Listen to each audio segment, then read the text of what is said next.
రాష్ట్ర రాజధానిపై డిప్తీరియా పంజా విసురుతోంది. బాధితులతో నగరం అట్టుడికిపోతోంది.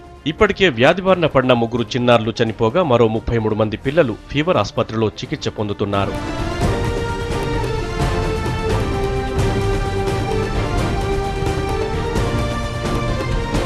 చంద్రాయనగుట్ట, చాదర్ఘాట్, రాజీవ్ నగర్, యాకత్పుర, గోపన్పల్లి ప్రాంతాల్లోని చిన్నారులకు డిప్తీరియా వ్యాధి లక్షణాలు బయటపడడంతో ప్రజలు భయంతో బిక్కుబిక్కుమంటున్నారు. వైద్య ఆరోగ్య శాఖ, జీహెచ్ఎంసీ నిర్లక్ష్యమే దీనికి కారణమని ఆగ్రహం వ్యక్తం చేస్తున్నారు.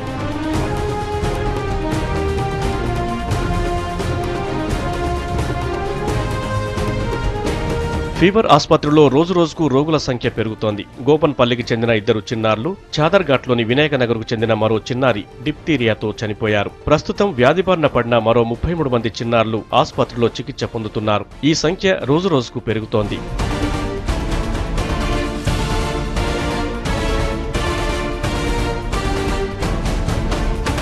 డిప్తీరియాతో బాధపడుతున్న చిన్నారుల కుటుంబ సభ్యులను షేర్లింగంపల్లి ఎమ్మెల్యే భిక్షపతి యాదవ్ పరామర్శించారు. స్థానిక ప్రభుత్వ పాఠశాలను పరిశీలించిన ఆయన మంచి ఆహారం అందించాలని హెచ్ఎంను ఆదేశించారు. జిల్లా వైద్యాధికారులు పలు ప్రాంతాలను సందర్శించి మెడిసిన్స్ పంపిణీ చేశారు.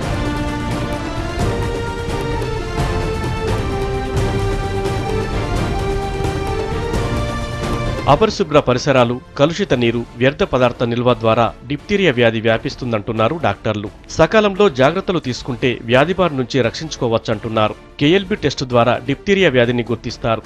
ఆ తర్వాత కల్చర్ టెస్టుతో వ్యాధి సోకినట్లు నిర్ధారిస్తారు.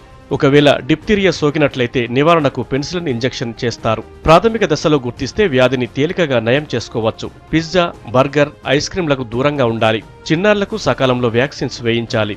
సరిగా నిల్వ చేయని వ్యాక్సిన్ తీసుకున్న డిప్తీరియా సోకే అవకాశం ఉందంటున్నారు వైద్యులు.